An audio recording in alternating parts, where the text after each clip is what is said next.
हाँ भाई नमस्कार, स्वागत है आप सभी का। आप लोग बने हुए हैं किंगडम परिवार में और आज हम लोग पढ़ने वाले हैं क्लास 12th बायोलॉजी में chapter number 5 MBI molecular basis of inheritance. पिछले क्लास में हम लोग पढ़े थे ट्रांसक्रिप्शन यूनिट। थोड़ा सा हम आपको रिवाइज करा दें। पिछले क्लास में हम लोग क्या पढ़े थे? Transcription unit. ये ट्रांसक्रिप्शन यूनिट होता क्या है?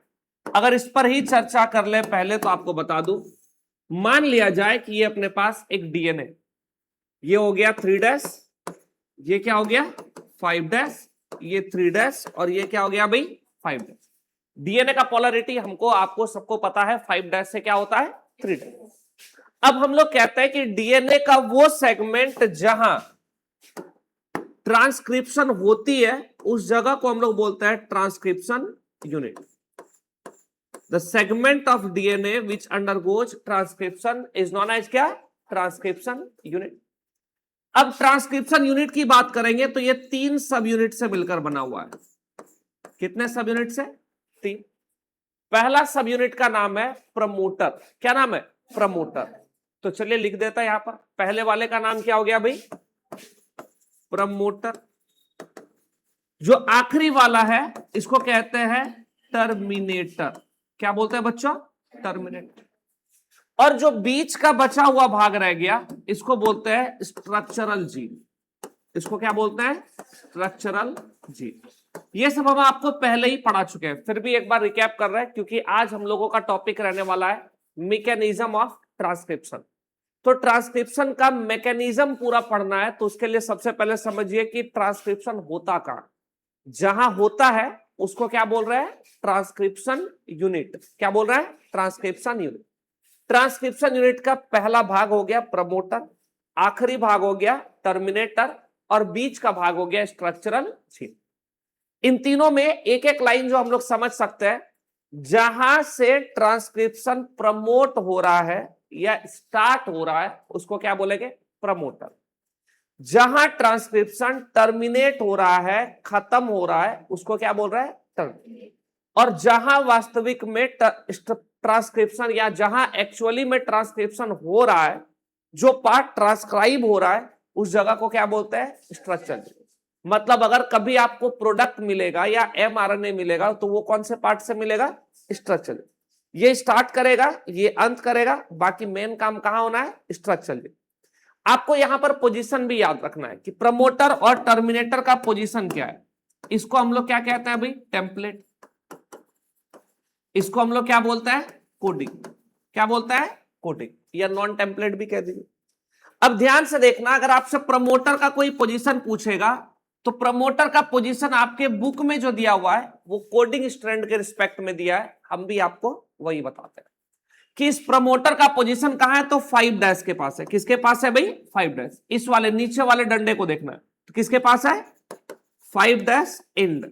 अब 5' को हम लोग कहते हैं अपस्ट्रीम। क्या बोलते हैं? अपस्ट्रीम। ये सब हम आपको पढ़ा चुके हैं। विथ रिस्पेक्ट टू क्या? Coding strand. कौन से स्ट्रैंड के रिस्पेक्ट में बात कर रहा है? कोडिंग। हम आपको बताए थे कि किसी भी व्यक्ति का या किसी भी वस्तु का जब आप पोजीशन डिसाइड करते हैं तो एक रेफरेंस पॉइंट लेते हैं कि हाँ भैया इस पॉइंट से ये राइट है तो दूसरे पॉइंट से वो क्या हो सकता है? लेफ्ट भी। किसी से वो आगे है तो किसी से क्या हो सकता है? पीछे भी। ऐसे ही सेम कहानी दिखा रहा 5' end upstream with respect to coding strand. आपको टर्मिनेटर का भी पोजीशन याद होना चाहिए। क्या बोलेंगे? 3' एंड। 3' एंड को क्या बोलते हैं? Down stream. क्या बोलते हैं? Down stream. ये भी विद रिस्पेक्ट टू क्या बात कर रहे हैं? Coding strand. यहां तक कोई दिक्कत? अब एक चीज जो आपको याद रखना है हमारे तरफ से कि जब ट्रांसक्रिप्शन होगी तो बनेगा क्या। अगर ट्रांसक्रिप्शन हो जाएगी तो क्या मिलेगा हम लोगों को? आरएनए।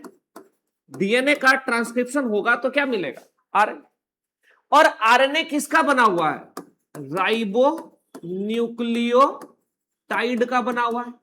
क्योंकि ये न्यूक्लिक एसिड है तो nucleic acid is polymer of क्या? न्यूक्लियोटाइड। तो ये बहुत सारे न्यूक्लियोटाइड का क्या हो गया? पॉलीमर। कैसा न्यूक्लियोटाइड है? तो राइबो न्यूक्लियोटाइड। जिस तरीके से डीएनए के न्यूक्लियोटाइड को जोड़ा जाता था किसके द्वारा? डीएनए पॉलीमरेज के द्वारा। वैसे ही आरएनए के न्यूक्लियोटाइड को जोड़ा जाएगा किसके द्वारा? आरएनए पॉलीमरेज के द्वारा। मतलब यहां जो आरएनए के लिए न्यूक्लियोटाइड आकर जुड़ेगा, इन सभी न्यूक्लियोटाइड को जोड़ा जाएगा किसकी मदद से? RNA polymerase. फिर से कि राइबो न्यूक्लियोटाइड को फॉस्फोडाइस्टर बॉन्ड से जोड़ा जाएगा with the help of RNA polymerase. किसकी मदद से? RNA polymerase. अब आपको हम सस्ते तरीके से एक बार पूरा मैकेनिज्म ऑफ ट्रांसक्रिप्शन समझाते हैं। अगर तुम होशियार हो तो अभी समझ में आ जाएगा, और लिखने भी कहेंगे तो अपने भाषा में लिख सकते हो। क्या? सबसे पहले प्रमोटर क्या कराएगा? ट्रांसक्रिप्शन को स्टार्ट कराएगा। क्या कराएगा? स्टार्ट। और ट्रांसक्रिप्शन को स्टार्ट कराने के लिए हमको जिसका जरूरत है वो है आरएनए पॉलीमरेज। वो कौन है? मान लिया जाए कि हमको स्टूडेंट को पढ़ाना है। क्या करना है? पढ़ाना है। तो पढ़ाने के लिए हमको चाहिए एक टीचर। क्या चाहिए? टीचर। तो टीचर तुमसे जुड़ेगा या तुम टीचर से क्या होगे? जुड़ोगे तभी पढ़ाई हो पाएगा। तो मान लिया जाए कि ये आरएनए पॉलीमरेज एक क्या है? टीचर, जो तुमसे आके क्या हो गया? जुड़ गया। लेकिन सवाल यह है कि तुमसे जो टीचर जुड़ा या टीचर से जब तुम जुड़े तो जुड़ाने में कोई मदद करने वाला भी होगा। तुम्हारे मम्मी और पापा। तुम्हारे मम्मी पापा आए, हमसे बात किया, हमारा बेटा ये, हमारी बेटी ये, हमारा बेटा बेटी फलनमा चिलनमा जो भी है 11th 10th पास कर गया, 11th में आ गया है, अब हम आपके सुपुर्द इसको कर देते हैं, आपको जैसे पढ़ाना है पढ़ाई। तो यहां पर एक रोल आ गया किसका? गार्जियन का। इस गार्जियन को मान लो सिग्मा फैक्टर। क्या मान लो? सिग्मा। आपके आज वाले क्वेश्चन में पूछा है कि सिग्मा फैक्टर का रोल क्या? तो ये सिग्मा फैक्टर आएगा और आरएनए पॉलीमरेज को आपसे जुड़वा देगा। क्या करवा देगा? जुड़वा देगा। जैसे ही आरएनए पॉलीमरेज जुड़ जाएगा, और अब सबसे पहले ये दोनों स्ट्रैंड जो है ये दोनों अलग हो जाएगा। क्या हो जाएगा? अलग। आपको याद रखना है कि डीएनए आरएनए में जो ट्रांसक्राइब होगा वो होगा कोडिंग स्ट्रैंड। कौन सा होगा? कोडिंग। पूछा जाता है कभी कभी, क्या डीएनए का दोनों स्ट्रैंड आरएनए बनाता है या आरएनए में बदलेगा? तो हम लोग आंसर देंगे नहीं। अगर सब कोई आरएनए बनाएगा तो नया डीएनए वापस से कैसे बनेगा? तो ये तो टेम्पलेट है, ये वापस से क्या बनाएगा? डीएनए। और ये क्या बनाने वाला है? आरएनए। तो कहता है जैसे ही सिग्मा फैक्टर की मदद से आरएनए पॉलीमरेज जुड़ा, किससे जुड़ा है? प्रमोटर से। किससे जुड़ा? प्रमोटर। दोनों स्ट्रैंड क्या हो गया? अलग। क्या हो गया? अलग। अब नया नया राइबो न्यूक्लियोटाइड आता गया, जुड़ता गया, आता गया, जुड़ता गया, आता गया, जुड़ता गया, आता गया, जुड़ता गया, आता गया, जुड़ता गया। ये जोड़ने में मदद कौन कर रहा है? RNA polymerase. जैसे जैसे नया नया राइबोन्यूक्लियोटाइड आता गया, जुड़ता गया, जुड़ने में मदद कौन कर रहा है? RNA polymerase. जुड़ते जुड़ते एक दिन ये पहुंच गया किसके पास? टर्मिनेटर। जब टर्मिनेटर के पास पहुंचा तो टर्मिनेटर कहता भैया अब आपके पास आगे बढ़ने का कोई गुंजाइश? ईशान बाबू यहां देख लो कहां खोया हुआ है। आरएनए पॉलीमरेज से कहता है टर्मिनेटर कि अब आपका यहां कोई काम नहीं।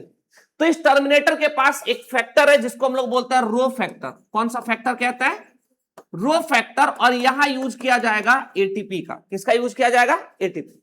रो फैक्टर और एटीपी की मदद से ये आरएनए पॉलीमरेज को हटा देगा। क्या कर देगा? हटा देगा। अगर आरएनए पॉलीमरेज ही हट गया तो क्या नया अब राइबोन्यूक्लियोटाइड जुड़ पाएगा क्या? तो क्या आरएनए का बनना आगे पॉसिबल हो पाएगा? अब आगे पॉसिबल नहीं हो पाएगा। अच्छा ये बताओ कि जिस दिन तुम्हारे मम्मी पापा एडमिशन कराने के लिए मेरे पास तुमको लेकर आए, तो क्या उसके बाद हर रोज पापा मम्मी आकर क्लास में बैठे रहते हैं क्या? आए, एडमिशन कराए और यहां से चले गए। अब अगला दिन तुम्हारा काम है कि तुम आओगे, पढ़ोगे, जाओगे, आओगे, पढ़ोगे, जाओगे। अब इसमें पेरेंट का कोई काम नहीं है। ऐसे ही सिग्मा फैक्टर की मदद से आरएनए पॉलीमरेज जुड़ गया किससे? प्रमोटर से। तो क्या सिग्मा फैक्टर यही जुड़ा हुआ रहेगा? अब सिग्मा फैक्टर प्रमोटर से निकला भैया, अब यहां इसका कोई काम नहीं है। अब आरएनए पॉलीमरेज नया राइबोन्यूक्लियोटाइड को लाएगा और जोड़ेगा विद द हेल्प ऑफ किसकी मदद से? Phosphodiester bond. कौन सी मदद से? Phosphodiester bond. और तब तक जोड़ेगा जब तक कि कौन ना आ जाए? टर्मिनेटर। एक बार टर्मिनेटर आया तो यहां कौन एक्टिव हो जाएगा? रो फैक्टर विथ क्या? एटीपी। आरएनए पॉलीमरेज को हटा देगा तो हम लोगों को मिलेगा एक राइबोन्यूक्लियोटाइड का chain, and this chain of ribonucleotide is known as RNA या फिर नेसेंट आरएनए, नवजात आरएनए। नया आरएनए बन गया। क्या बन गया? नया। अब ध्यान से देखिए क्या हम लोगों को मैकेनिज्म ऑफ ट्रांसक्रिप्शन यहां से समझ में आता है या नहीं।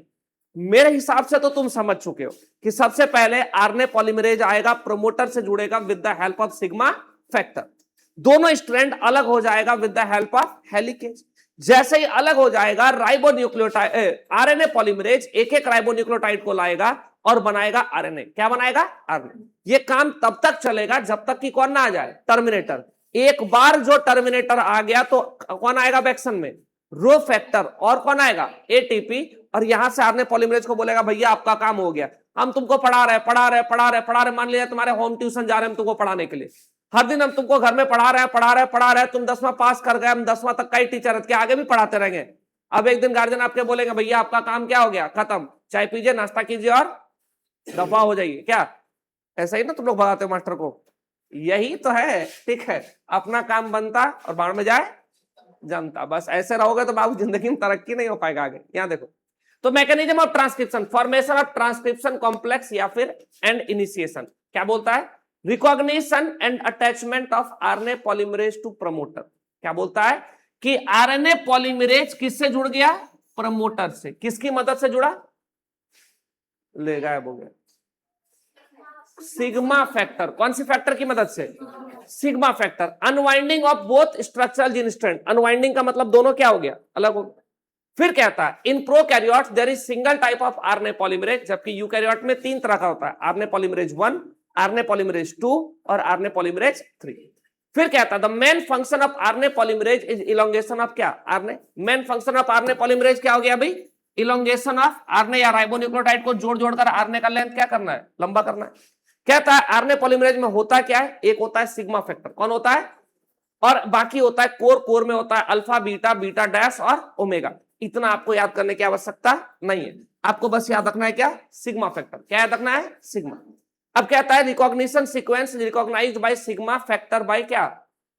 RNA polymerase. कहता है कि यहां सिग्मा फैक्टर की मदद से आरएनए पॉलीमरेज रिकॉग्निशन से क्या हो जा रहा है? जुड़ जा रहा है, लेकिन इसके बाद फिर सिग्मा फैक्टर का कोई काम नहीं। अब कह रहा है after recognition and initiation of transcription sigma factor detaches from क्या? RNA polymerase. अब इसका काम ओवर हो गया। Promoter of prokaryotes. अब प्रमोटर याद कीजिए, हम पहले भी थोड़ा बहुत बताए थे, फिर से बता रहा है कि प्रोकैरियोट्स का प्रमोटर कौन है? टाटा बॉक्स और प्रिग्नो बॉक्स। ये कितना बेस पेयर अपस्ट्रीम है? तो 10 बेस पेयर अपस्ट्रीम। कहता है promoter of eukaryote, TATA box को हॉग्नेस बॉक्स कहते हैं, 20 बेस पेयर पहले मिलेगा। CAAT बॉक्स ये मिलेगा 70 से 80 बेस पेयर पहले। इतना आपको डिटेल में जाने की आवश्यकता नहीं है, बस आपको समझा रहा है कि कहां प्रमोटर है। अब आता है इलोंगेशन। इलोंगेशन किसकी मदद से होगा? RNA polymerase. क्या बोल रहा है? After appearance of nucleotide. ये न्यूक्लियोटाइड कौन सा है? राइबोन्यूक्लियोटाइड, क्योंकि हम लोग क्या बना रहे हैं? RNA. After appearance of ribonucleotide RNA polymerase gradually polymerises new ribonucleotide through phosphodiester bond until appearance of terminator region on template. जब तक कि क्या ना आ जाए? Terminator region. अब कहता है टर्मिनेशन की बात करेंगे। आफ्टर ऑनसेट ऑफ टर्मिनेटर, एक बार जो टर्मिनेटर आ गया on the template, rho factor comes in action and rho factor assemble on क्या? Template with the help of ATP. और यहां से बोल रहा है विद द हेल्प ऑफ क्या बता रहा है? ATP. It terminates the process of transcription and we get nascent RNA.